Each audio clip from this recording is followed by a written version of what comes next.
सुरुवात 30 तारखेपर्यंत भरता येणार उमेदवारी अर्ज. मात्र अजूनही प्रमुख पक्षांचा जागा वाटपाच्या चर्चा सुरूच.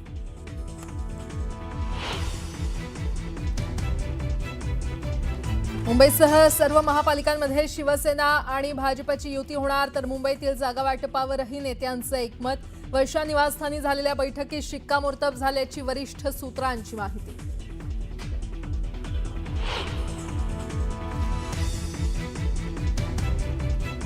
ठाकरे बंधूंच्या युतीची आज घोषणा होणार. वरिष्ठ सूत्रांची न्यूज 18 लोकमतला माहिती. राजकीय वर्तुळात घडामोडींना वेग.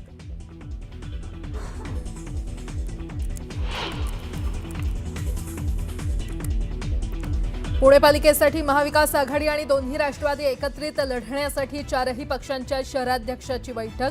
भाजप समोर एकास एक उमेदवार देण्यावर झाली सहमती.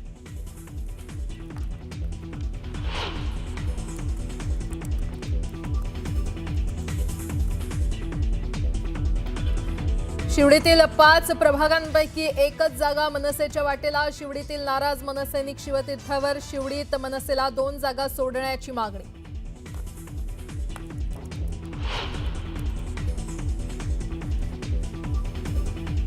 जर्मनीतील बर्लिन दौऱ्यादरम्यान असलेल्या राहुल गांधींनी ईव्हीएमवर उपस्थित केले प्रश्न. भारताच्या निवडणूक व्यवस्थेत गडबड असल्याचा केला आरोप. तर राहुल गांधी हे दिशाभूल करत असल्याचं भाजपचा आरोप.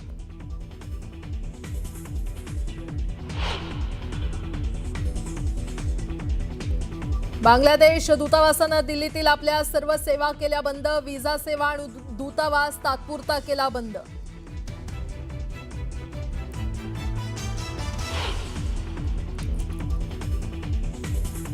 आणि सौदी अरेबियात तुफान बर्फवृष्टी. 30 वर्षांनंतर वाळवंटात बर्फवृष्टीचा चमत्कार. राजधानी रियादसह अनेक भागात बर्फाची चादर.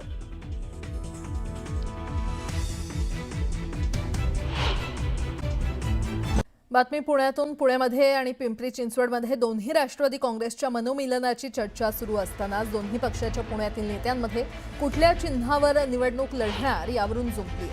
घड्याळावर निवडणूक लढली जावी असं मत अजित पवार यांच्या राष्ट्रवादीचे प्रदेश सरचिटणीस दत्तात्रय धनकवडे यांनी व्यक्त केलंय. तर आम्ही जिथेही लढू तिथे तुतारी हातात घेतलेला माणूस म्हणूनच लढू असं शरद पवार पक्षाचे पुणे शहराध्यक्ष प्रशांत जगताप यांनी म्हटलंय. घड्याळच वापरलं पाहिजे, कारण आजपर्यंत घड्याळ हे प्रत्येक नागरिकांपर्यंत पोचलेलं आहे. इतके वर्ष घड्याळावरती सर्व निवडणुका लढवल्या गेलेल्या आहेत. त्यामुळे घड्याळ हे चिन्ह हे सर्वांच्या दृष्टीने अत्यंत महत्त्वाचं ठरणार आहे आणि या निवडणुकीमध्ये त्याचा प्रभाव नक्कीच पडल्याशिवाय राहणार नाही असं मला वाटतं. पण मग तुतारीचे कार्यकर्ते हे मान्य करतील का? आता पक्ष नेतृत्वाने निर्णय घेतला तर कार्यकर्ते मान्य करतात. आमचा पक्ष जिथे कुठे लढेल आणि आमचे उमेदवार जे लढतील ते तुतारी वाजवणाऱ्या मनुष्याचं चिन्ह घेऊनच लढतील. त्याच्यामुळे कोण कुठे काय बोलतंय त्याच्यावर मला काही कमेंट्स पास करायच्या नाहीत. मुंबई महापालिका निवडणुकीच्या पार्श्वभूमीवर ठाकरे बंधूंच्या युती संदर्भातील हालचालींना वेग आलाय. मुंबईतील बहुतांश प्रभागांमधील मनसे ठाकरे पक्षाचं जागावाटप पूर्ण झालं होतं. मात्र काही प्रभागांवरून जागावाटपाचं घोडं अडलं होतं. मातोश्रीवर उद्धव ठाकरे यांच्या उपस्थितीत पार पडलेल्या बैठकीत शिवडी आणि दादर विधानसभा मतदारसंघातील जागांवर तोडगा निघाल्याची माहिती आहे.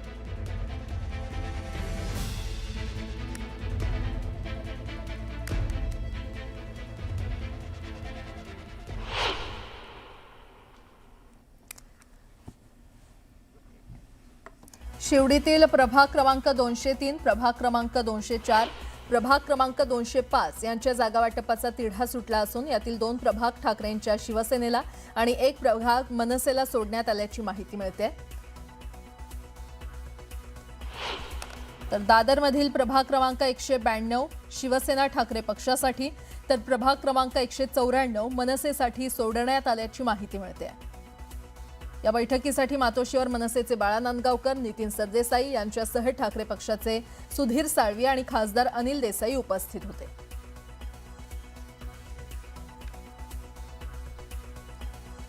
तर दोन्ही भाऊ एकत्र आल्यानं तिढा सुटला असल्याचं पाहायला मिळतंय. सध्या कुठल्या जागांवर पेच आहे आणि कुठल्या जागांवर तिढा सुटलाय ते देखील आपण ग्राफिक्सच्या माध्यमातून पाहूयात. वरळीमध्ये पेच सुटलेला आहे. दादर इथला देखील पेच सुटलाय, तर शिवडीतला देखील पेच सुटलेला आहे. भांडूपमध्ये देखील कोणतीच अडचण न येता पेच सुटलाय. विक्रोळीमध्ये देखील पेच सुटलेला आहे. माफ करा, विक्रोळीमध्ये पेच कायम आहे आणि भांडूपमध्ये देखील पेच कायम आहे.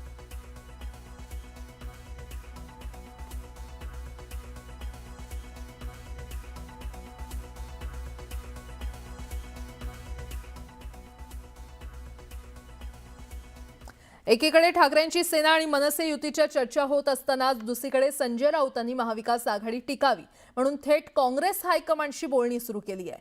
काँग्रेसनं मुंबईत एकला चलो रेचा नारा दिला असला तरी राऊतांनी राहुल गांधींसोबत फोनवरून चर्चा केली आहे. त्यातच काँग्रेस मात्र आघाडीसाठी वंचितला सोबत घेण्याची चाल खेळतोय. पालिका निवडणुकीच्या पार्श्वभूमीवर काँग्रेसनं प्रकाश आंबेडकरांच्या वंचितशी आघाडी करण्याबाबत हालचाली तीव्र केल्या आहेत. नुकतंच मुंबई काँग्रेसच्या एका शिष्टमंडळानं आंबेडकरांची भेट घेऊन यासंदर्भात सकारात्मक चर्चा केल्याची माहिती सूत्रांनी दिली आहे. त्यामुळे आता काँग्रेस ठाकरेंसोबत जाणार की वंचित सोबत हात मिळवणी करणार हे पाहणं महत्त्वाचं ठरणार आहे.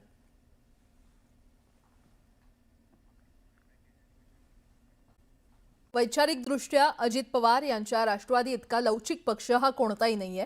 ते फुले शाहू आंबेडकरांचा विचार घेऊन हिंदुत्ववादी भाजपसोबत संसार करू शकतात. भाजपसोबत लढण्यासाठी पुन्हा काँग्रेस आणि शरद पवारांच्या राष्ट्रवादीसोबत जाऊ शकतात.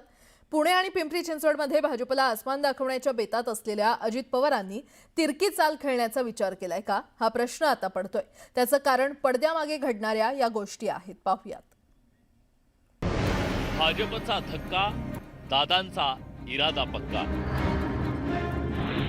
अजित पवार घेणार भाजपला अंगावर. सुरुवात कुणी जर केली तर दुसराही गप्प बसत नाही असं म्हटलं जातं. पुण्यात अजित पवारांची तिरकी चाल. एकमेकाचे माजी पदाधिकारी घ्यायचे नाहीत, परंतु ते घेतले गेलेले. त्याबद्दल आम्ही मुंबईत गेल्यावर चर्चा त्या ठिकाणी करू.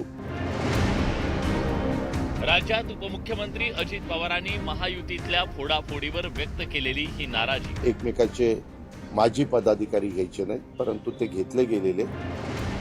अजित पवारांच्या नाराजीला किनार आहे ती काही दिवसांपूर्वी पिंपरी चिंचवडमध्ये भाजपनं राबवलेल्या ऑपरेशन कमळची. नगरसेवक आहेत, आता भारतीय जनता पार्टीमध्ये प्रवेश करतात. पिंपरी चिंचवडमधील अजित पवारांच्या पक्षाचे डझनभर नगरसेवक भाजपनं काही दिवसांपूर्वी आपल्या गळाला लावले.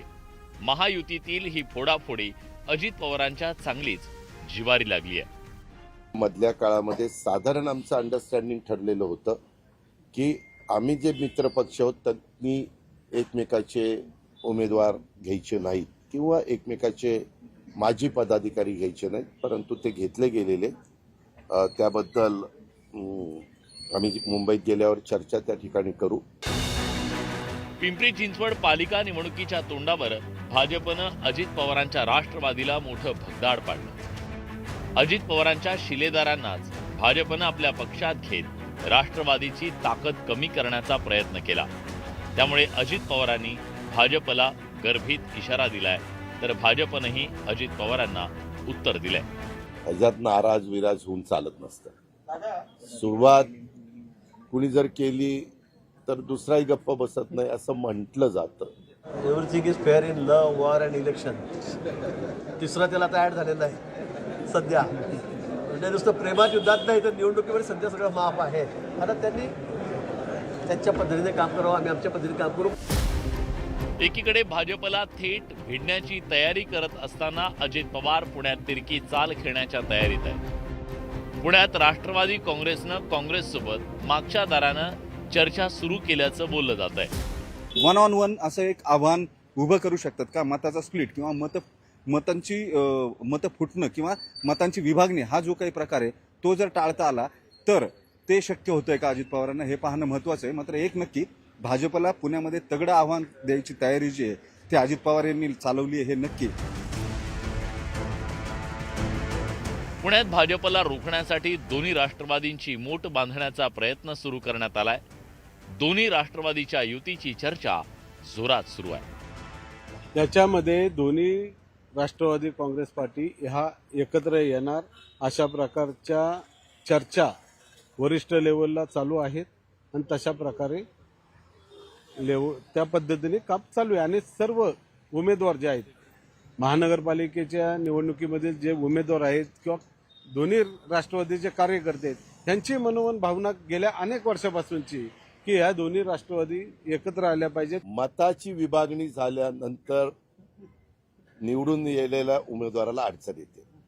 तीच मताची विभागणी होऊन नाही दिली तर त्यांना निवडून यायला सोपं जातं. तर तिथले शहराध्यक्ष जिल्हाध्यक्ष निर्णय घेतील. पण मला वाटतं की शेवटी निर्णय हा वरिष्ठ पातळीवर होत असतो. त्यामुळे वरिष्ठ पातळीवर जो काही निर्णय होईल तो अजून तर झालेला नाही. अजून चर्चा चालू स्थानिक पातळीवर आहे.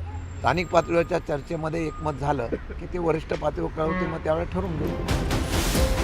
पुणे जिल्हा आणि पवार कुटुंब अनेक वर्षांचं समीकरण आहे. पवारांच्या या बालेकिल्ल्याला सुरुंग लावण्यासाठी भाजपनं अनेकांना पक्षात घेत ताकद दिली. त्यामुळे पुणे जिल्ह्यातल्या महापालिकेची निवडणूक ही अजित पवारांसाठी एक प्रकारे राजकीय अस्तित्वाची लढाई आहे. त्यामुळे भाजप विरोधातील या लढाईत सर्व त्या पर्यायांची मदत घेण्याचा प्रयत्न अजित पवारांकडून केला जात असल्याची चर्चा आहे. नरेश बोबाटेसह ब्युरो रिपोर्ट, न्यूज 18 लोकमत.